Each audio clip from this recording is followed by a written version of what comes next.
But I just have a question. Where are the real men? You see, I was raised by my grandmother and my grandfather.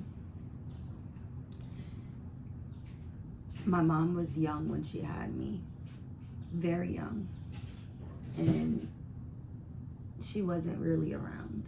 I knew only my grandmother and my grandfather. Now my grandmother was a stay-at-home mother, a stay-at-home mom. My grandfather went to work Monday through Friday. He came home Friday, he paid bills, and my grandmother every day made a meal for my grandfather, specifically for my grandfather. She cooked him his favorite food that I didn't even like. I like it now, but when I was a kid, I was like, I don't like this food. But she made it specifically for him because he worked hard. And he gave me an allowance every Friday when we did family things together. She washed his clothes. She got up every morning. She made sure I got to school. She made sure his breakfast was made. His pants was ironed. He had maybe 3 outfits and she washed them. We didn't even have a washing machine. She washed them on her hands in the tub with my clothes and her clothes. And then she hanged his clothes up. She dried them and she ironed, made sure they were ironed with the crease along with my clothing. And I aspired to be that way. That's the way that I aspired to be, a stay-at-home mom that washed clothes, respected my husband or my partner, raised my children, take them to school, create a home for them. I love that she tended to our home, our little apartment, our little home. I love that. It was beautiful. I felt so close to God. I felt close to nature that she did that. And now that I am a grown woman, these men are nothing like my grandfather. They are nothing like him. Well, these men, they rather like look good, worry about their clothes, worry about their outfit. They cry if they have to go to work. You're always like a complaint to go to work. They love to protect and provide, and the woman is supposed to take care of the home and help her man. I always wanted to help my husband. So honestly, I just think this world is backwards because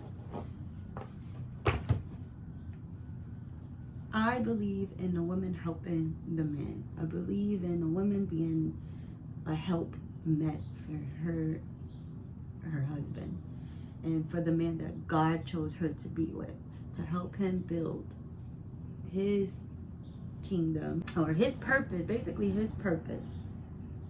You are here to help a man in his purpose, and your purpose will be fulfilled. Even though it's hard and difficult to find men that are walking in their purpose, you have to wait and you have to see, and then you have to also help that man walk into his purpose. And then you will have to be a help for him, and you will be fulfilled. Trust me, you will be fulfilled. You will be fulfilled in your duties as a woman. And it's a wonderful feeling because, like I said, my grandmother, she helped my grandfather. She helped him walk into his purpose. And it was beautiful. It was always wonderful. I didn't feel poor. I didn't feel left out because I also aspired to have that. And keeping God the number one in your life and knowing that God made this world for humans to produce and to replicate and to help each other and to help be a light for the next generation. He made Adam and Eve. You know about the story in the Bible and a lot of other stories. And you hear that story that they say, oh, God made woman to help man. It's not in a derogatory. Don't think of it as it being, oh, what? No. Do not think of that story as it's putting you down. It's not putting you down. Yes, he made Adam and Eve. He formed Adam, the male head. He formed Adam, and he communed with Adam. And then guess what? He took a piece out of Adam to create woman. And it is not to say, oh, you came from man. It's not in a negative way. That's a beautiful story. It's a beautiful story because it correlates to love.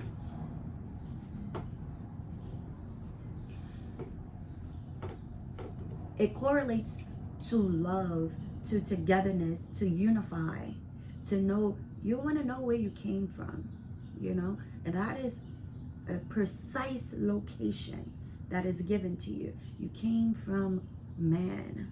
You were taken out of his rib and you were created. And that's a beautiful story. And God is your father. And then he bought you. He gifted you. You were a gift. So imagine if you go and you want to buy something for someone you love deeply. God loved Adam deeply. So he went and he gifted him a woman. He gifted him. He didn't say, oh, here, I'm throwing this woman to you. She's yours. Control her. Do this. Do it as you please to her. No, he gifted you. So he took his time and molded you. He took his time and created you. Imagine that somebody's there just making, when you create something and you put in your love and everything that you have in your mind of goodness into this being. He gifted you, made you beautiful. He made you to be able to have children. He made you feminine, and he made you a bit different than man because you have a purpose to fulfill between you and God. And then he gifted you to Adam. And Adam, it's a beautiful story how Adam loved Eve, that he loved her with such devotion that he also, when she fell, he fell with her. He devoted his life for her, to protect her, to be there for her. And the story is way bigger than just she bit an apple and she gave it to her husband and he bit as well. It is more than that. That means that you have a wonderful purpose. You're beautiful. You're wonderful. You're needed. You are needed. So when I see conflicting things that's going on now, that is conflicting to the truth, I just think, like, what is happening? Said I was married young, and in the community that I'm in, it was fed lies and deceit. So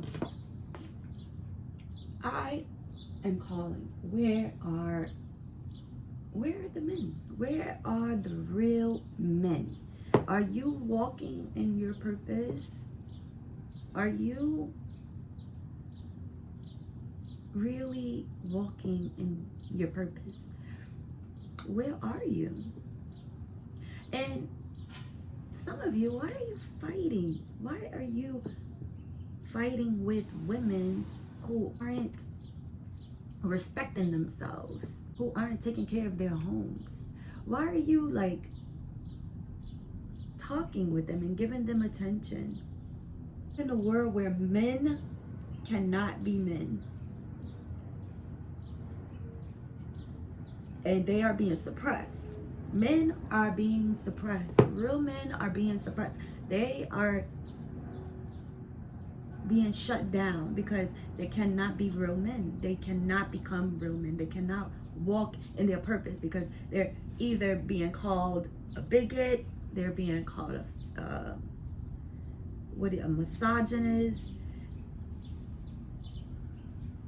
and now that can make anybody defensive. That can make anybody just become upset.